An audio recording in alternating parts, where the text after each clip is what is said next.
What's going on, y'all?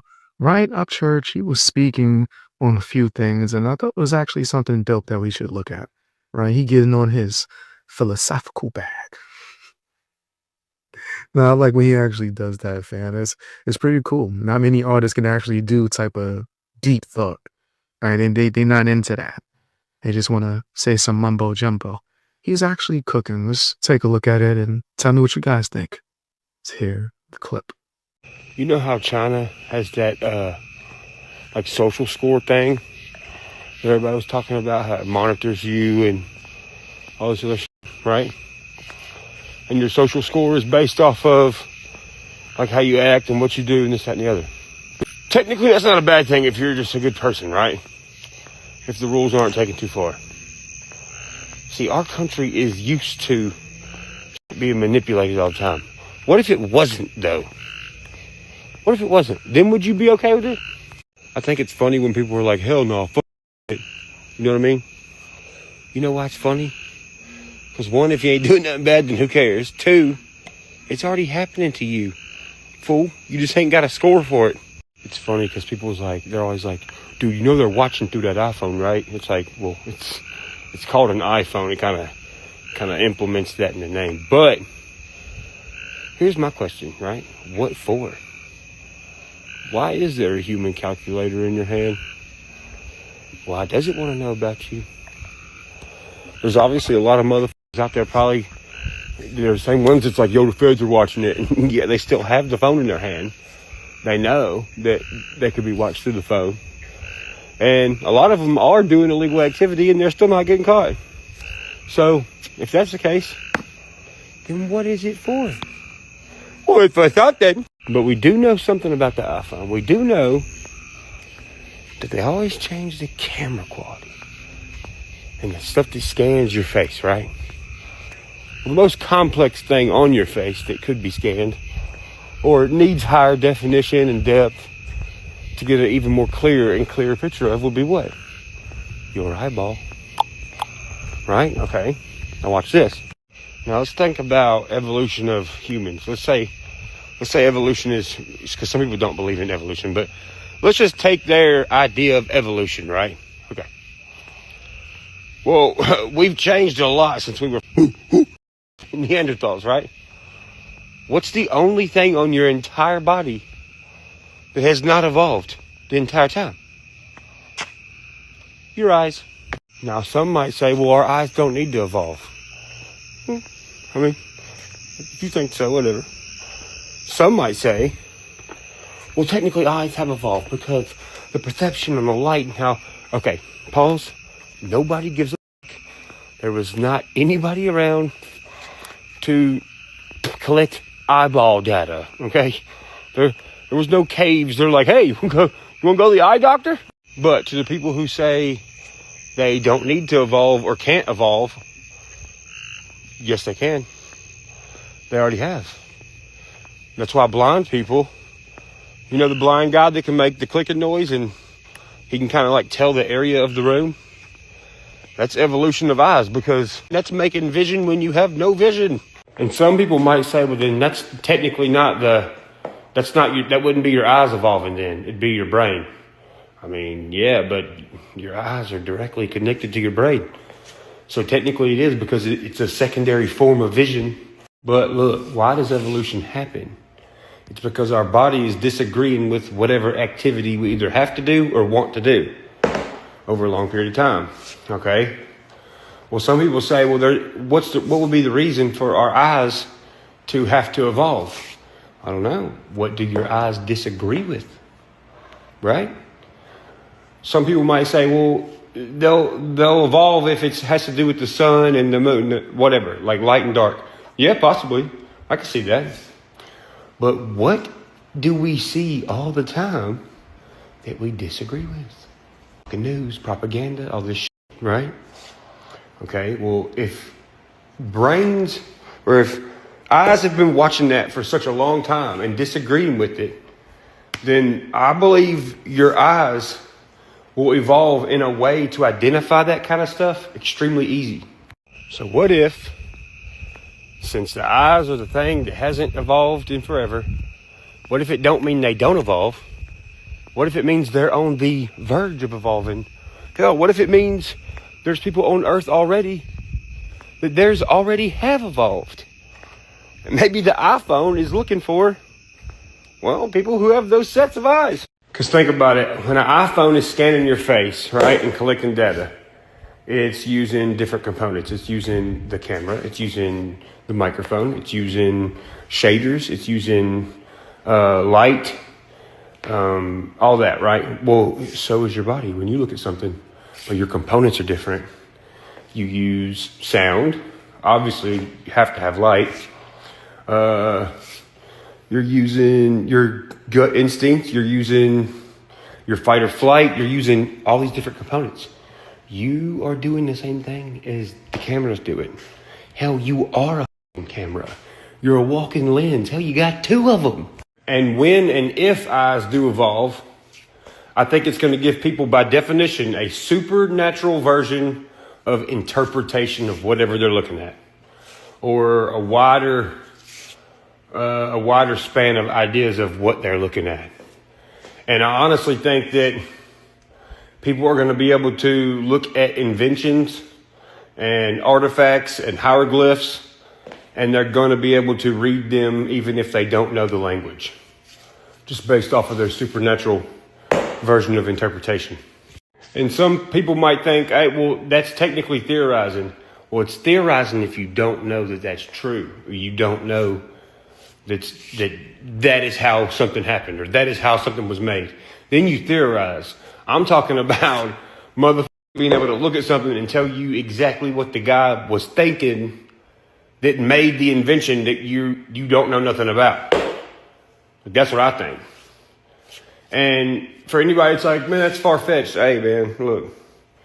People theorize about what the hieroglyphs say, and pretty much they just highlight who the best guesser is.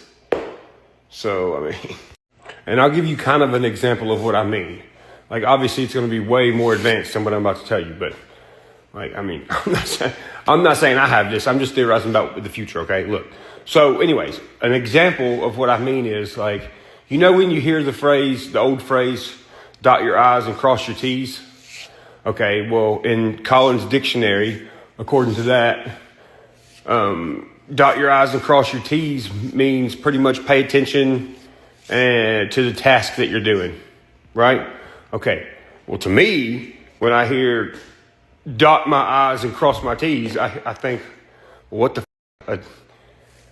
a dot is a period, which is made with a point. If I stab my eyes with a point, then I'm going to be blind. Well, that's stupid. And if I cross a T, a T's already crossed, so technically that'd be double crossed. So stab my eyes out and double cross myself? Oh, don't fuck up. Oh, okay. So the actual meaning in Collins Dictionary is, hey, watch what you're doing, pay attention, right? Well, on the other hand, dot your I's and cross your T's is the worst thing that could happen. So it's pretty much someone joking with you going, hey, you better not fuck up, or you'll be the other version of dot your I's and cross your T's. Also, another way I interpret this is, okay, they say dot your I's and cross your T's, okay? Well, if you have to cross the T to make it a T, then technically the T before you cross it is a capital I. And if I don't put a dot above a lowercase I, it's just a smaller version of the capital. Wait a minute, what? Lowercase? Uppercase? Yes. So don't forget, now this would lead me to, there weren't just churches and aren't just churches. In other countries, there is a low church and a high church. Just like a lowercase and an uppercase. We could go on forever. This goes on forever, right? And I know some might think, well, how the hell is that linked together? Well, we're talking about language, and we're talking about how it's observed, right? Okay, well, let's talk about language then. Specifically scripts. Well, look at all the different Bibles that are in the world, yet they all seem to have the same story, right? Okay, well, that's kind of one and the same, but they're all different. But we we have to read a form of Bible, right? Okay, well, if this is the one true story, apparently, well, why ain't it called a unibble? Wait, time out. You mean we live in a universe? You know what a verse is. You know what uni means. Uni means one. So you tell me we live in one script that has a bunch of scripts that are technically the same.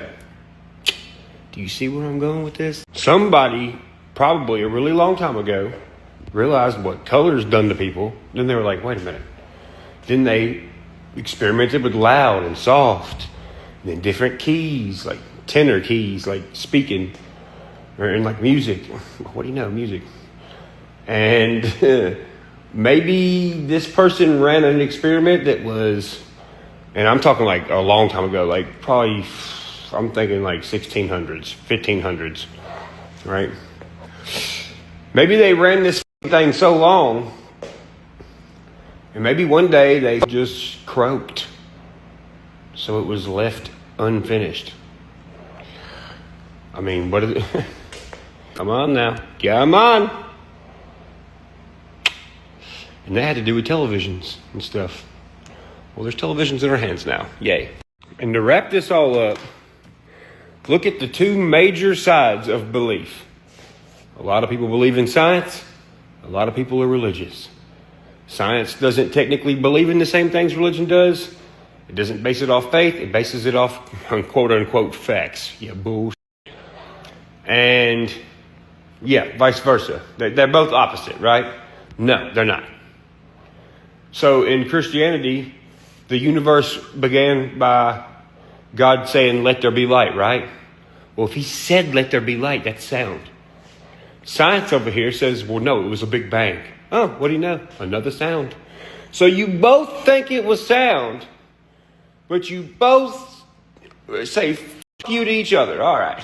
Not only that, what the f*** does it actually mean when they're like, scientists said that something is scary. Scientists say the world's ending. The scientist said that? Oh, nice. Do you know what a scientist is by definition? Y'all can go look this up. For real. A scientist, by definition, is a person who is studying at least one thing that is natural or physical in the world around us. So yes, an infant baby is a scientist. Yes. So the scientist said, what scientist? Is it the mother who just has a YouTube channel that is trying to f*** it up? Or is it actually somebody who's got some sense? Because a scientist could mean a ton of things. So when you ask me which one is more accurate, I'm gonna have to go with the Bible. But here's the thing, the Bible is still up. It's also been cut in half and been added in and taken out. It's how, what did they say? It's how you interpret the Bible. Okay. Well, when someone like myself interprets it and it's like, hey guys, you might be doing a lot of the wrong shit.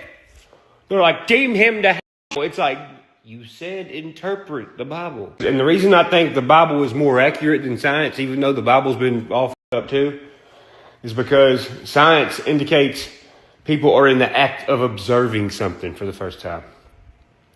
The Bible indicates it has already been observed a ton of times. Therefore, there's something about the Bible that is way more authentic and real than science. Because all science is somebody guessing about something.